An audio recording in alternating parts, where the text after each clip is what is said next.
தலைவர் விஜயின் மக்கள் சந்திப்பு நிகழ்ச்சியில் பாதுகாப்பு குறைபாடு என புகார் தெரிவிக்கப்பட்ட நிலையில் விஜய்க்கு இசட் பிரிவு பாதுகாப்பு வழங்க பரிந்துரை செய்யப்பட்டு இருப்பதாக தெரிவிக்கப்பட்டுள்ளது. தமிழக வெற்றி கழக தலைவர் விஜய் கடந்த சனிக்கிழமை கரூர் வேலுச்சாமிபுரத்தில் பரப்புரை மேற்கொண்டார். அந்த பிரச்சார கூட்டத்தில் விஜய் பேசிய பொழுது நெரிசலில் சிக்கி 41 பேர் பலியாகினர்.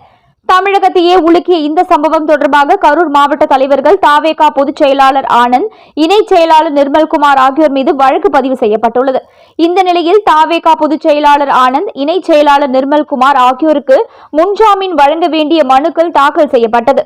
இந்த மனு உயர்நீதிமன்ற மதுரை கிளையில் நேற்று விசாரணைக்கு வந்தது.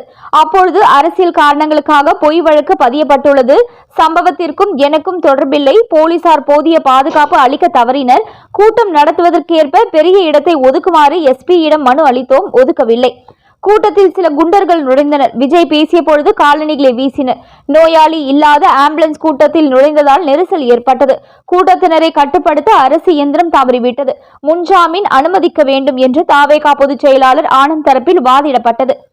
இருப்பினும் மனுவை நீதிபதி தள்ளுபடி செய்து உத்தரவு பிறப்பித்தார். ஆனந்த் வழக்கில் கரூரில் விஜய்க்கு பாதுகாப்பு குறைபாடு என கோரப்பட்ட நிலையில் விஜயின் பாதுகாப்பு அதிகாரிகள் மத்திய உள்துறை அமைச்சகத்திற்கு விளக்கம் அளித்துள்ளனர். தற்பொழுது தாவேகா தலைவர் விஜயின் மக்கள் சந்திப்பு நிகழ்ச்சியில் பாதுகாப்பு குறைபாடு என புகார் தெரிவித்து உள்ளனர். இந்த நிலையில் விஜய்க்கு இசட் பிரிவு பாதுகாப்பு வழங்க பரிந்துரை செய்யப்பட்டிருப்பதாக தெரிவிக்கப்பட்டுள்ளது. தற்பொழுது விஜய்க்கு ஒய் பிரிவு பாதுகாப்பு உள்ள நிலையில் பாதுகாப்பை அதிகரிக்க பரிந்துரை செய்யப்பட்டுள்ளது. மேலும் இது போன்ற முக்கிய செய்திகளை உடனுக்குடன் நீங்க தெரிஞ்சுக்கணும் நியூஸ் இன்ஃபோ தமிழ் சேனலை சப்ஸ்கிரைப் பண்ணிக்கோங்க.